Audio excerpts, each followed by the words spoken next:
Shalom, selamat siang saudara-saudara seiman. Di sini saya punya renungan yang bagus untuk kita renungkan. Senin 14 April 2025. Judulnya Hidup yang Benar kepada Allah. Karena itu, perhatikanlah dengan seksama bagaimana kamu hidup.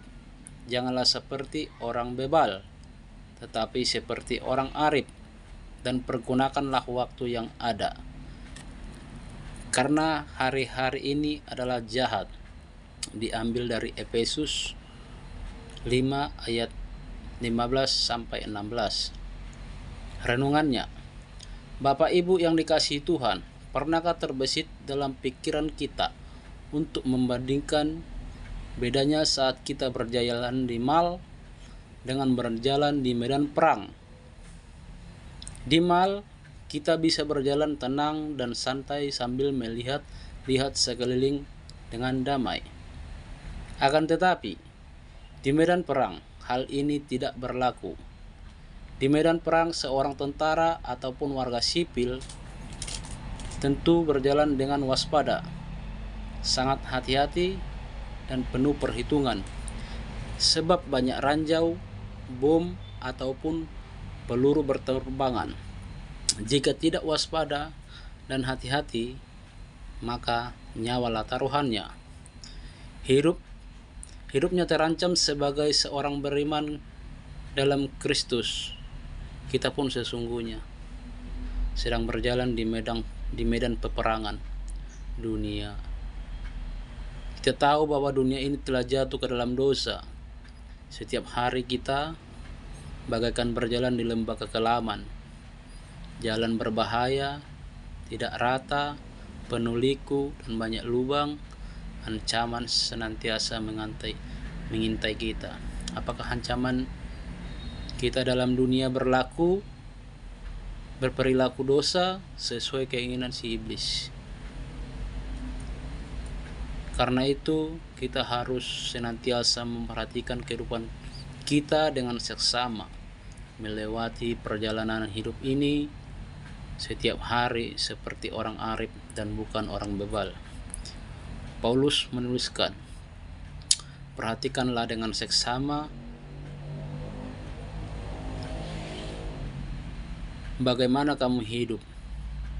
Kata seksama yang digunakan adalah akribos, yang mengandung arti benar, kebenaran, berlaku benar, akurat, konsisten, dan sempurna.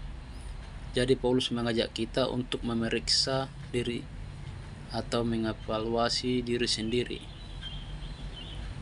supaya jangan hidup sembrono seperti orang bebal, melainkan hidup dengan benar dan baik secara konsisten. Tidak hanya itu, Paulus mengatakan, pergunakanlah waktu yang ada. Kata waktu yang dipakai adalah kairos. Kairos merupakan suatu bagian dari waktu dalam kehidupan yang ditandai dengan terjadi atau tidak terjadinya suatu peristiwa.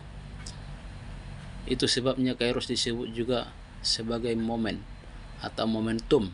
Artinya, di dalam menjalani kehidupan di dalam dunia ini, orang-orang percaya harus mempergunakan setiap momentum kehidupan dengan benar, arif, dan baik di hadapan Tuhan. Bapak Ibu yang dikasihi Tuhan, hari-hari ini adalah jahat. Peperangan, kelaparan, pembunuhan, perzinahan, dan lain sebagainya terus-menerus terjadi di dunia ini. Setiap saat si iblis dapat berbisik pada kita, menggoda kita untuk berbuat demikian. Dosa dunia dan kedagingan itulah sebabnya Paulus mengatakan bagi kita, perhatikan dan evaluasilah lakon kehidupan kita di dunia ini. Apakah kita sudah berlakon arif atau masih bebal di hadapan Tuhan? Ingatlah, hidup ini singkat. Demikian pula lah juga pada Mazmur 90 ayat 12 mengatakan, ajarlah kami untuk menghitung hari-hari kami supaya kami memperoleh hari yang bijaksana. Karena itu, pergunakanlah waktu yang bijak dan perhatikanlah lakon hidup kita supaya arif dan benar di hadapan Tuhan. Demikianlah firman Tuhan. Semoga saudara-saudara seiman yang mendengarkannya dapat mempergunakannya di kehidupan sehari-hari. Terima kasih. Shalom.